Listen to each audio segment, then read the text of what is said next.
Pessoal, acho que é hora da gente falar de uma revolta, não mais de uma greve. Eu não me lembro de ver um governo brasileiro tão humilhado como foi o atual governo diante de um movimento que tem um alcance muito maior do que se pensava a princípio. Esse tipo de revolta tem características sociais importantes, tem consequências políticas ainda indefinidas e, de cara, também vamos olhar para a realidade, terá prejuízos econômicos severos. Em primeiro lugar, o que me parece é que o governo, mas não só o governo, muitos analistas também, subestimaram isso, que ficou claro como sendo um tipo de apoio popular, do qual eu vou falar através de material retirado, sobretudo em contribuições dos próprios participantes dessas manifestações. Vamos conferir. Por isso não podemos parar. Não podemos parar enquanto não for resolvido essas situações. Por isso, fiquei comovido e me coloquei à disposição para estarmos juntos.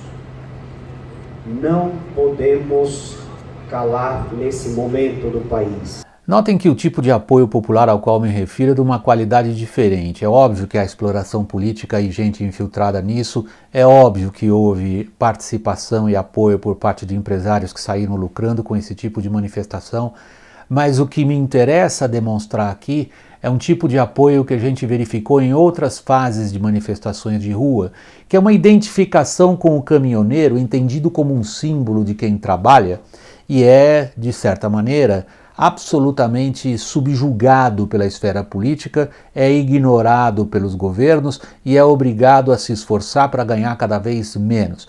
Isso criou uma identificação muito forte com boa parte do público. O governo reagiu mal, como eu disse inicialmente, e começou primeiro fazendo algumas concessões que foram poucas e muito tarde, enterrou a reputação da Petrobras em 2 dias depois de tê-la recuperado durante 2 anos, ao obrigar a Petrobras a praticar uma outra política de preços, fez ameaças que não foram entendidas como tais, na verdade o público ignorou as ameaças feitas pelo governo, que foi o emprego da força, e por último, foi obrigado a ceder completamente. A saída do governo nesse caso foi a que a gente registra em situações desse tipo. Enfiou a mão no cofre, partiu direto para a subvenção, que é o que nós vamos ver agora, como é que o ministro da Fazenda explica o que vai acontecer. Esse adicional de 30 centavos, como é que isso funciona? Isso será uma subvenção econômica de 30 centavos por litro de diesel. A gente fala em custos, eles são muito fáceis de serem calculados em certa medida. Uma breve recordação da conta que vai crescer para todos nós. Vamos lá olhar o que aconteceu. Diesel com 46 centavos a menos significa que a retirada de CID, PIS e COFINS vai significar 16 centavos a menos em cada litro de óleo diesel. Porém, de onde sai o dinheiro? O custo disso tudo é 9,5 bilhões de reais. Um corte no orçamento, de algum lugar vai ter que sair essa grana, vai diminuir em algum outro lugar e já está apertado, de 3,8 bi, e uma reserva de contingência. A reserva de contingência é um nome bonito para o seguinte: o governo vai simplesmente ter que tomar mais dinheiro emprestado. Pois é, o tipo de resistência já se formou e se formou de maneira bastante forte. Toda vez que se fala em um grupo conseguir o que quer, outro grupo se acha prejudicado.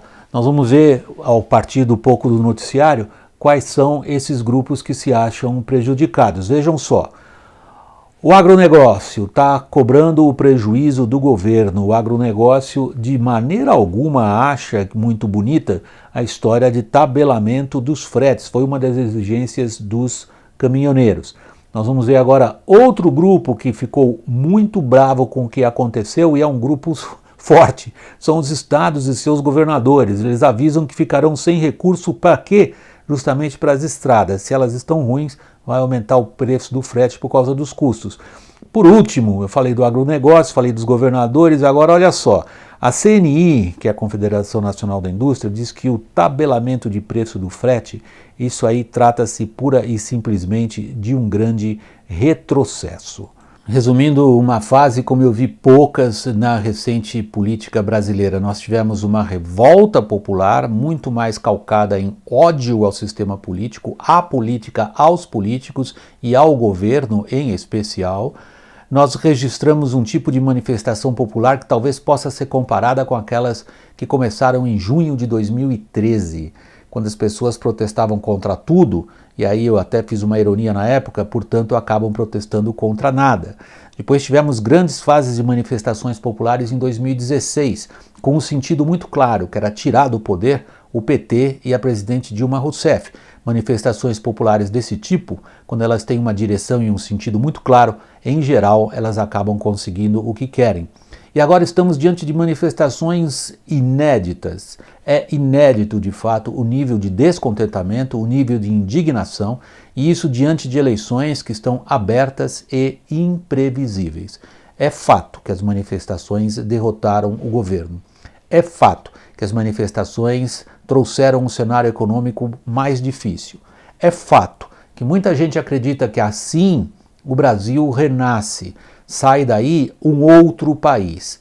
Eu acho que um outro país, infelizmente, tenho que dizer isso para vocês, só vai vir daquilo que a gente hoje mais detesta, só vai vir mesmo da política. É na política que a gente vai ter que procurar as respostas.